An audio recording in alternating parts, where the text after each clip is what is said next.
And that's on my kids. And you know it, I know it, and the whole world know it. And I'm not talking about no fighting in the ring. If me and you was to fight outside, I will break your neck. Hey, what's up? This is Antonio. Welcome back to my channel. Now, who's ready for some fighting words? In this video, I want to talk about Gervonta Tank Davis, and I want to talk about Terence Bud Crawford. Really quick, if you like the videos, please take the time right now, subscribe to the channel. It literally takes one click. And if you could, please hit the thumbs up button. It does help, shows love, and it also supports this channel. So, as we all know, Gervonta Tank Davis is really fast with his fingers. He likes to tweet a lot.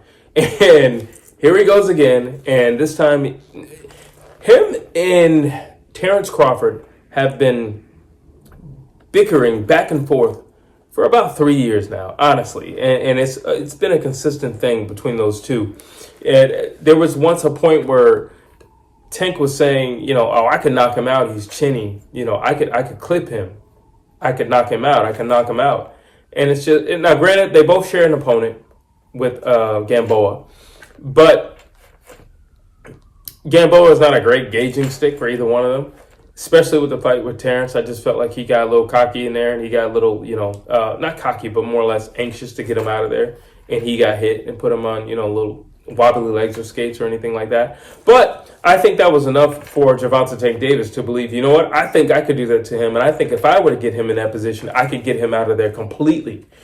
Because he is a knockout artist. So granted, it's fair for him to say, and in terms of weight class, they're not years apart or anything like that. I mean, Terence Bud Crawford wants to go up to 168 and take on Canelo Alvarez. So it's not as if they're years apart, especially since Tank was saying this when Bud was at 147, he's fighting at 135. So it's not a huge concept for these two to meet.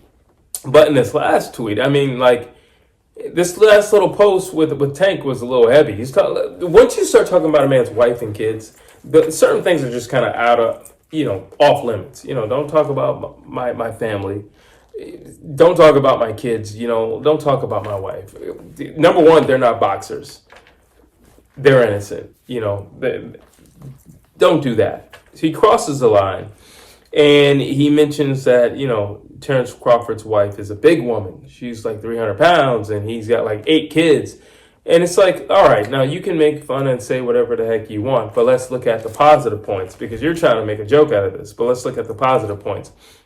Positive points is Terence Crawford made a commitment, and he put a ring on somebody's finger because he's in love with that lady. Not to mention, they've been together for a very long time, and it shows stability. And I think in the black community especially, we need to see more fighters like Terence Bud Crawford, who's madly in love with his wife and has made a commitment to his wife, a visual commitment to the world to his wife. So you get a check for that. Also, Terence Bud Crawford's, like, no lie, is like an amazing dad. Like, his kids love him to pieces. He's an amazing dad. And then when you look at the fact that he comes from the household that he grew up in, where his mom didn't show him a whole ton of love, but an iron rod, while his dad wasn't even present. And then he turns out to be this amazing dad who has these amazing kids who are doing amazing things in sports and academically, mind you. And he's still with the same woman. How many times have we seen an athlete blow up and then they leave the person they're with and they go get somebody younger, hotter, or famous in their own right, in their own field? How many times have we seen that? While we're looking at Terence Bud Crawford, you're trying to knock him for that. And you should be celebrating him for that. Am I right or am I wrong? That should be celebrated. So either way, it's just not cool that he said it. But I think this time he bit off a little bit more than he can chew. And now Terence Crawford, like, he doesn't even want to box. He just wants a street fight. And that's a whole nother realm. That's a whole nother, that can get you a case. It's like, you do know your prize fighters. You could literally just get this thing taken care of where you could both walk out of there in one piece and you can make a ton of money. Terence Crawford is a high-ticket selling fighter.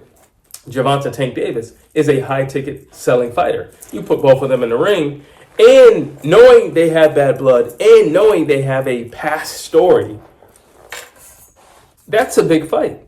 That's a big fight.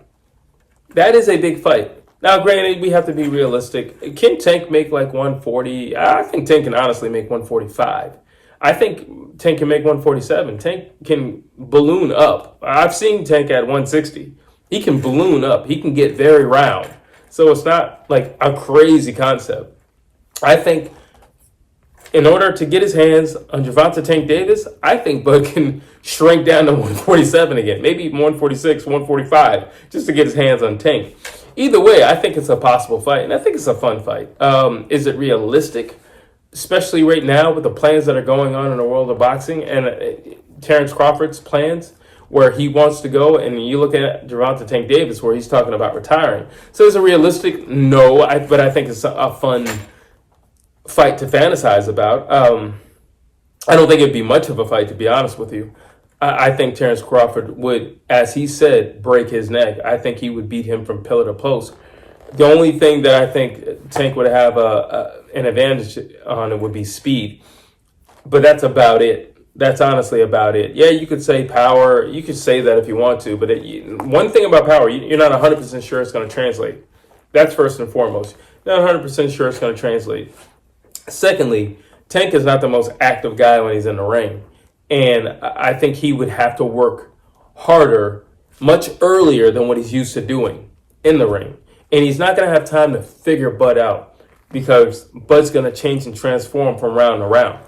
So that's not going to happen. So you can't rely on, computing anything for this guy.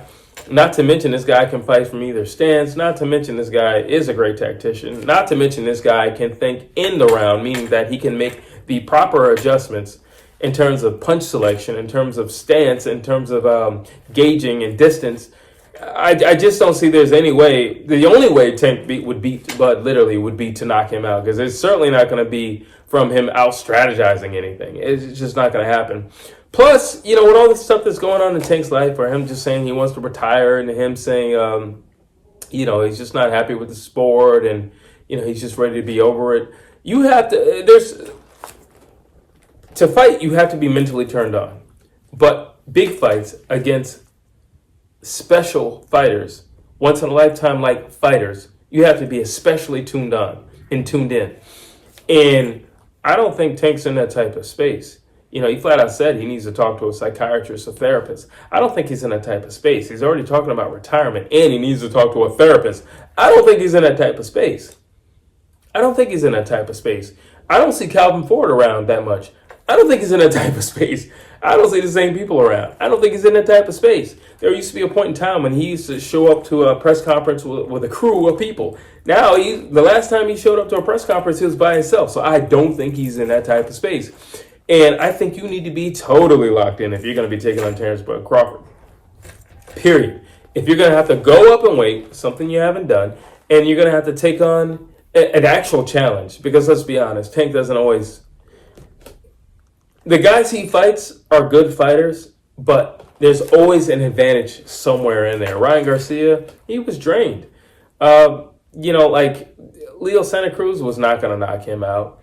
You look at Pitbull. Pitbull was just unexpected. I don't think they did their research on, how vicious that guy is.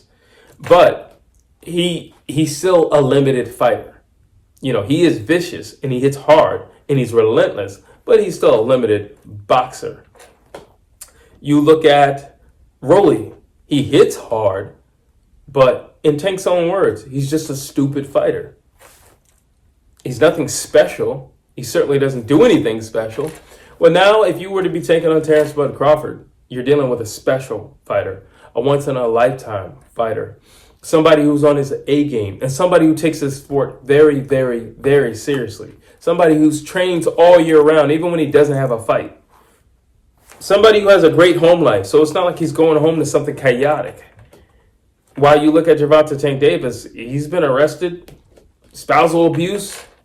Now granted, some things turned out to be false, but we have seen him choke his girl in public. So, it is what it is. I'm just being honest. So you got to be totally toned in. And like I said, if you're already talking about retirement and you're talking about you need to talk to somebody professionally, you're not the most toned in person. You're just not. You're not. And then if we just talk about our physical attributes, what does Tank bring to the table against Terence Bud Crawford? Not much. Let's be honest, not much. I feel like anything that Tank does, Bud can neutralize that. I feel like he could physically shut him down. Naturally, he would be the naturally bigger guy. I feel like speed won't be that much of a factor because Bud will know how to shut that down. He'll also know how to grab and maneuver Tank. And I feel like he'll know how to press him and put him in corners and in spaces he doesn't want to be in. One thing Tank does not like is he does not like being in a corner. And he does not like being on a rope. And I think Bud could put him on a rope. And I think Bud could keep him in a corner. And I think it would be very uncomfortable for Gervonta Tank Davis. I just don't see any way he beats Bud, to be honest. There's no matter how I compute this, if there's a simulated match that went 1,000 times, I would probably say Bud beats Tank maybe 98.999% of the time. The only way that he loses to Tank is if he gets clipped. And that's it. I don't see any other way. So, I think it's interesting, the fight. And quite frankly, I would much rather see that than to hear about these two millionaires fighting in the street like, some thugs on a corner.